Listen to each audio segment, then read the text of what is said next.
단체방이 있어요. 뒤 두 분도 카톡방에 들어오시면 좋은데 전화번호로 해서 카톡에 초청하면 들어올 수 있길 바라겠습니다. 그리고 저기 IDPU 오픈방 2개, 교수방하고 평생교육원방 2개하고 저기 34명 일반 카톡방, 카톡방이 3개가 있어요. IDP. 그리고 이제 블로그, 밴드 여기에도 이제 영상을 띄우고 있습니다. AI로 만들어가지고 이번에도 사례 관리에 대해서 영상으로 만들었습니다. 그래서 먼저 듣고서 시작하겠습니다.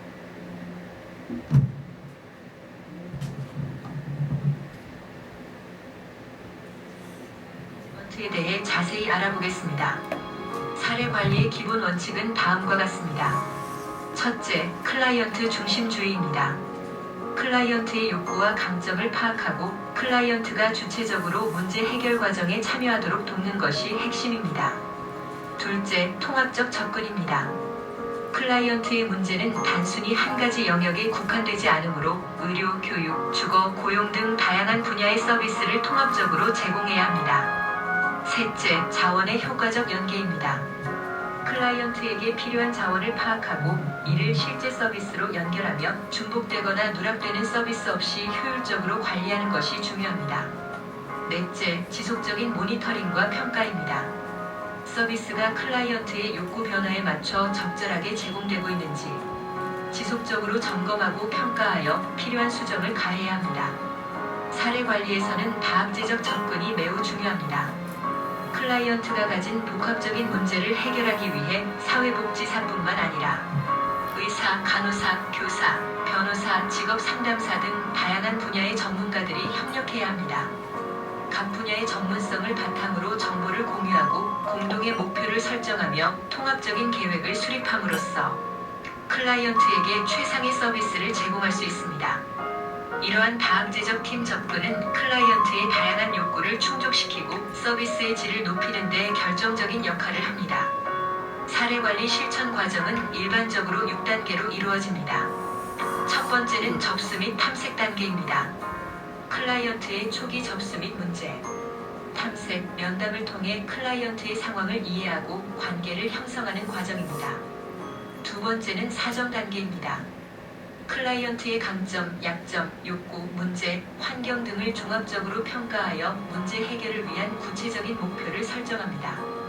세 번째는 계획 수립 단계입니다.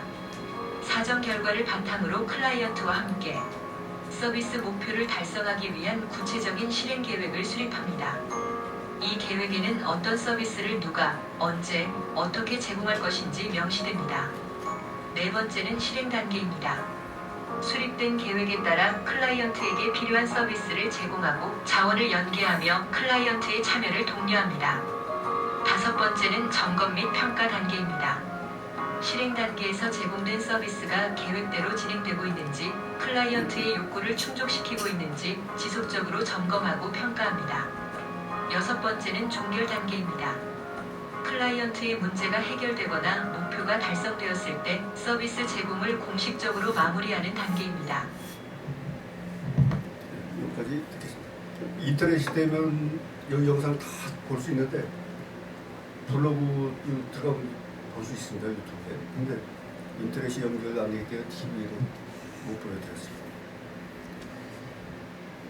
다음 주에는 이제 컴퓨터 프로그램 업데이트 해가지고 볼 수 있기를 바라겠습니다. 그래서 오늘은 이제 마지막 두 번째 시간으로 다음 주에는 이제 종결 단계고 요거는 이제 사례 단계로 해가지고 알아보겠습니다. 사례 관리에 있어서 왜 사례 관리가 필요한가? 이것을 이제 개념적으로 보면은 이것은 이제 복지 서비스를 안내하는 것을 넘어서 파편화된 복지 환경 속에서 복합적인 어려움을 겪는 클라이언트의 삶을 입체적으로 재구성하는 통합적 실천 전략이다 하는 것입니다. 그래서 구성 요소를 보면 복합적이고 다양한 욕구, 두 번째로 공적 서비스와 비공적 자원, 이중 연계, 세 번째로는 지속적 관리, 이게 세 가지로 이제 볼 수가 있어요. 그래서 이제 복합적이고 다양한 욕구가 이제 필요하다 하는 것은 이것이 이제 클라이언트의 그 문제가 한 가지 문제만이 아니라는 거죠. 만약에 이제 알코올 중독자가 있다 그러면은 이 노숙인다 그러면은 이 사람은 실제적으로 경제적으로 어려움을 당하죠. 실직을 당했기 때문에. 그리고 이제 정신적으로 우울증에 걸려 있을 확률이 높습니다. 세 번째로는 이제 주거지가 일정치 않게 된다는 거죠. 환경적인 문제가 생긴다는 거예요. 그러니까 동시에 여러 가지 일을 겪는다는 거죠. 그래서 이런 사례 관리는 이를 이제 한 가지로 분리해서 보지 않고 상호 연관된 관계로 해서 문제를 접근한다 하는 것입니다. 그래서 클라이언트에 이제 접근해 간다는 거죠. 보통 사람들이 다 그렇죠. 뭐 문제 사람 사는 데 있어서 한 가지 문제가 있겠습니까? 여러 가지 문제가 다 복합적으로 일어나죠. 돈이 없는 것도 문제지만 직업이 없는 것도 문제요. 또 정신적으로도 문제요. 여러 가지 문제가 된다는 거죠. 그렇기 때문에 이제 사회복지사가 이제 상담을 통해서 이제 이를 스스로 극복하게끔 해야 된다는 것입니다. 그래서 두 번째로는 이제 공적 서비스와 비공적 이제 자원 이중 연계를 필요로 하는데요. 공적 서비스는 정부나 이제 지방자치단체가 제공하는 제도를 말하고요. 비공적 자원은 이제 지역사회에 관련된 사항을 얘기하는 거예요. 그래서 공적 서비스는 이제 국민기초생활보장제도, 장애인 활동 지원 제도, 그리고 이제 긴급복지 지원 등 이런 행정적 절차가 까다롭고 유연성이 부족해서 필요하다는 거죠. 그리고 비공적 자원은 지역사회와 가족, 친척, 이웃, 그리고 이제 종교단체, 지역 동아리 이런 단체와 이제 지속적 전문적 성이 이제 부족하게 돼서 일어난다 이거죠. 그래서 지속적 관리가 필요하다. Continuity of Care 해가지고 지속적 관리가 이제 사회복지사 입장에서 필요하다는 거죠. 그래가지고 이런 서비스가 제공된 이후에도 이 상태 변화를 계속 모니터링하고 계획을 수정하고 또 생애 주기적 위기적 대응을 순환 과정을 거치도록 해야 된다. 그래서 지속적 관리가 중요하다는 거죠. 사후 관리. 모든 것도 다 그렇잖아요. 사후 관리가 필요하다는 거죠. 다. 사후 관리를 어떻게 해주는 거에 따라서 그 상품 서비스나 용역이나 모든 것이 다 서비스 우선주의가 다 될 수 있는 것입니다. 그렇게 함으로 말미암아서 클라이언트의 삶의 질을 향상시키고 또 서비스 중복이나 누락된 것을 방지하고 그래서 지역사회 보호와 실현을 시킨다 하는 것입니다.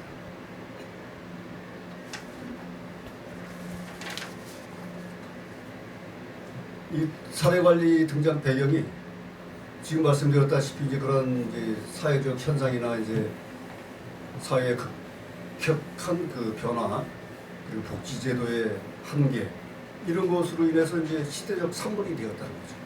그래서 이제 사례관리가 나오게 된 배경인데 핵심 배경을 보면은 탈시설화 운동과 지역사회 보호에 대해도 탈시설화 운동이 일어났다는 거죠. 왜냐?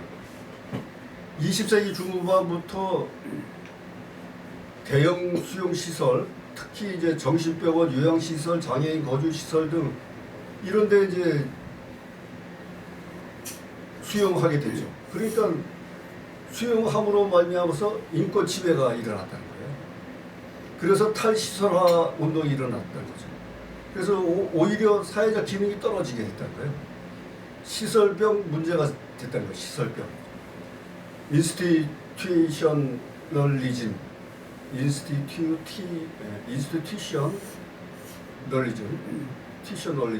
해가지고 오히려 시설병이 대두됐다는 거예요.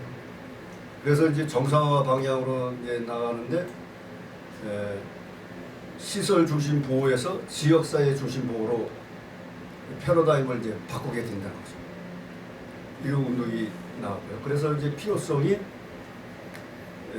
시설에 가두어서 수용해서 관리하는 것이 아니라 클라이언트가 자기가 살던 지역사회 안으로 돌아와서 살게 한다 이거죠. 그래서 이제 나침반 역할하고 조종자 역할을 해서 이제 사례 관리를 한다 이런 이제 요구가 나타나는 거예요. 그래서 이제 그럼으로 말미암아서 이제 또한 복잡성이 또 증가됐어요. 멀티플 프로그램. 왜냐? 장기 실직은 곧바로 주거 상실, 노숙으로 이어지고 또한 알코올 의존이나 의존성 같은 정신건강 문제와 신체적 질병을 동반하는 악순환을 낳고 있다 하는 것입니다. 그래서 생계비 지원도 이제 필요한 부서가 생기고 또 의료 지원도 필요하게 되고 이런 저 개별적 문제가 또 이제 필요하게 되겠다는 거죠. 그러니까 클라이언트의 그 여러 가지 그 복합적인 문제들이 일어나고 말미암아서 이걸 또 해결해 나가는 거예요. 사례 관리를 통해서 지속적 관리를 통해서. 그리고 또한 이제 복지 자원의 분산과 비효율적 현상을 극복한다. 그래가지고 복지 서비스와 기관이 이제 급증하게 됐다는 거죠. 그래서 서비스가 파편화됐다 하는 것입니다. 그래서 이 클라이언트는 이제 정보 부족한 현상이 나타나고 또 행정 절차 때문에 또 필요한 혜택이 전혀 제공되지 못하고 또 여러 가지 중복으로 인해 가지고 자원이 낭비되고 한 현상들이 빈번해졌다는 거죠. 그래서 이제 사례 관리가 필요하게 됐다 하는 것입니다. 그래서 가장 효과적이고 공평하게 분배해야 될 필요성이 나타났다 하는 것입니다. 그래서 공적 민간 자원을 발굴하고 클라이언트의 욕구와 정확히 매칭해 줌으로써 행정적 낭비를 방지하고 복지 전달 체계의 효율성을 극대화하는 핵심 역할을 맡게 됐다 하는 것입니다. 그래서 사례 관리가 필요하게 됐다는 거예요. 그래서 AI 영상에서 나왔지만은 사례 관리 실천 과정 5단계가 있어요. 처음에는 이제 사정 단계, 어세스먼트, 두 번째는 계획을 해야 된다. 그래서 플래닝, 세 번째는 수행을 해야 된다. 실행을 해야 된다는 거죠. 임플먼테이션. 네 번째는 이제 점검을 해야 된다. 계속 지속적인 모니터링 해야 된다 그랬잖아요. 모니터링. 다섯 번째는 이제 평가를 해야 된다. 이벨루에이션. 이게 이제 사례 관리의 실천 과정이라는 거죠. 사정, 계획, 수행, 점검, 평가. 그러니까 사회복지나 그 사회복지 평생교육원 이런 데서도 그 프로그램을 실행하면서도 평가가 중요하다는 거죠. 나중에 교육평가까지 다 들어가잖아요. 프로그램 평가, 교육평가. 우리들도 여기서 강의하면서 이렇게 하면서 말이죠. 이 평가를 하는 거예요. 중간평가, 예? 마무리 뭐 시험도 그렇죠. 중간시험, 기말시험 있듯이 말이죠. 제가 지금 평생교육사 지금 15주차 과정에서 이제 14주차 들어와 있는 거예요. 이제 기말고사 실습만 하고 이제 평균 60점 이상 80점 획득하면 평생교육사가 되는데 그 과정도 보통 어려운 게 아니더라고요. 근데 평가를 다 하는 거예요. 평가가 중요하다는 거예요, 평가. 그러니까 우리들이 이제 수업하는데도 학습자의 평가도 필요하지만 강사의 평가도 중요하다는 거죠. 학습자가 강사 평가하는 거예요. 다 지금도 저기 뭡니까 행정기관이나 기관 회사들에서 보면은 상담사의 태도, 언행은 어땠습니까? 평점은 다 평가하잖아요. AS 평가 다. 평가가 중요하다는 거예요.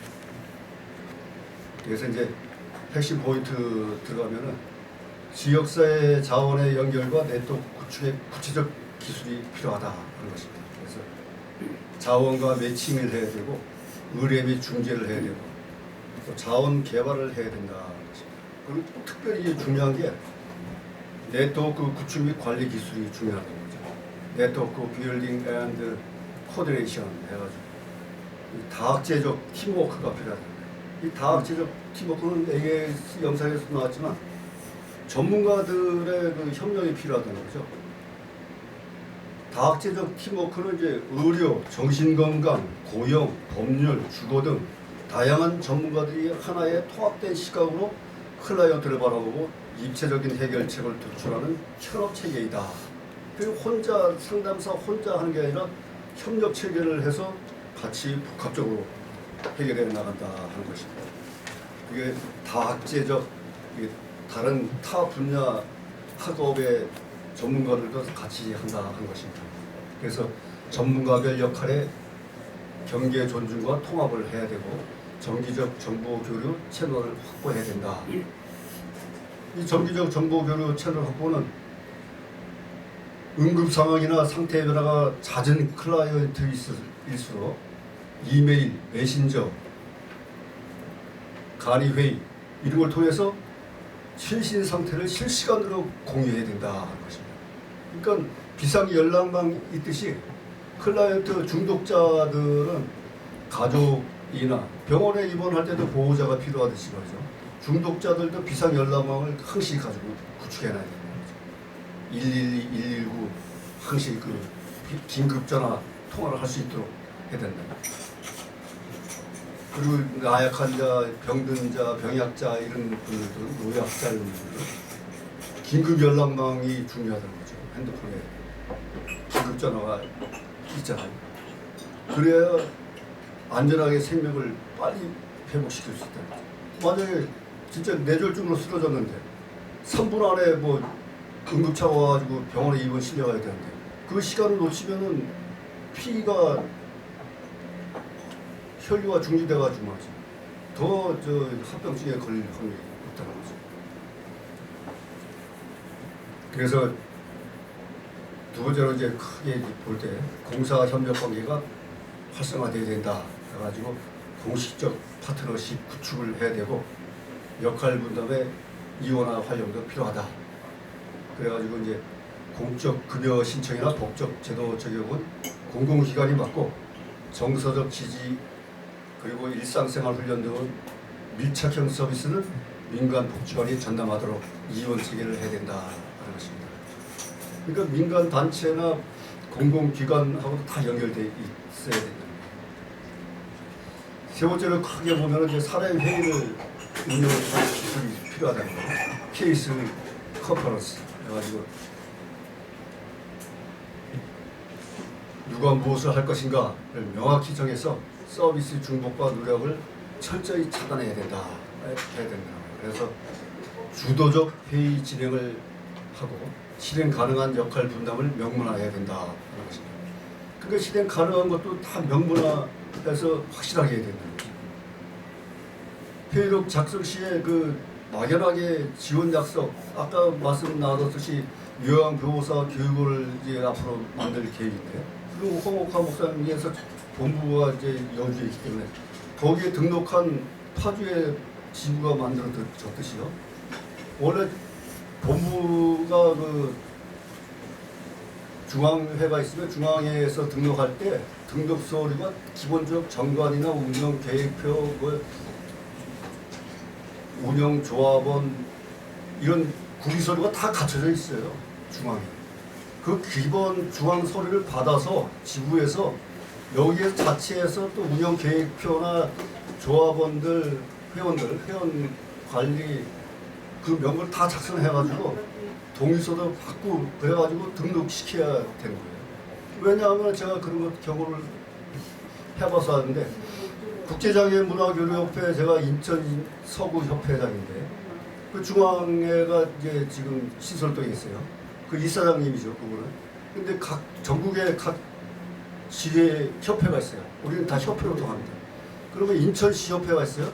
그리고 우리 서구협회잖아요, 서구협회. 그러면 인천시 협회가 등록했던 서류를 또 우리가 받아요, 또 서구협회에서. 그러면 서구협회에서 받아서 우리가 운영계획, 운영회의록, 또 회원록, 동의서 다 받아가지고 서구청에 가서 등록해서 서구협회로서의 등록서를 우리가 받아서 운영해 나가는 거예요. 그러니까 우선적으로 여주 본부에 있는 정관 등록 관계 서류를 다 받아서 이쪽에서 운영계획서, 운영회의록, 그 다음에 회원록, 회원 동의서 이런 걸 받아서 구청 등록관청에 등록해야 되는 거예요.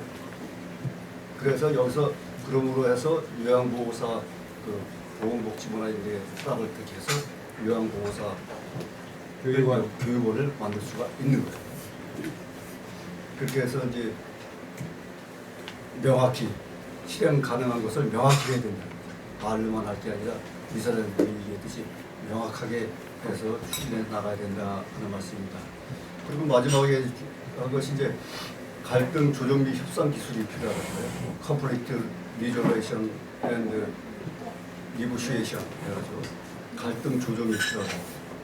이 필연적으로 마찰과 갈등이 일어난다는 거죠. 그리고 이 클라이언트 중심의 통합적 서비스가 흔들리지 않도록 방어하는 조정자 역할이 필요하다 하는 것입니다. 그래서 기관 간의 책임 전가를 해소하고 상호가 서로 윈윈하는 타협점을 도출해야 된다 하는 것입니다. 그래서 사례 관리를 이제 보면은 사례 관리가 왜 필요한가? 이 복합적이고 다양한 욕구가 일어났다. 그리고 공적 서비스와 비공적 자원 이중연계, 그리고 시간 낭비와 마찰 이런 것을 조정해야 된다. 그래서 사회 관리의 이제 목적을 구체화시켜야 된다. 그러므로 말미암아서 삶의 질을 향상시키고 서비스의 중복과 누락을 방지하고 지역 사회와 서로 연계해서 보호하고 그러므로 말미암아서 클라이언트의 질을 향상시켜서 스스로 회복하고 삶의 질을 향상시켜서 아까 말씀 나왔듯이 행복자로서의 기독교에서도 행복자 얘기죠.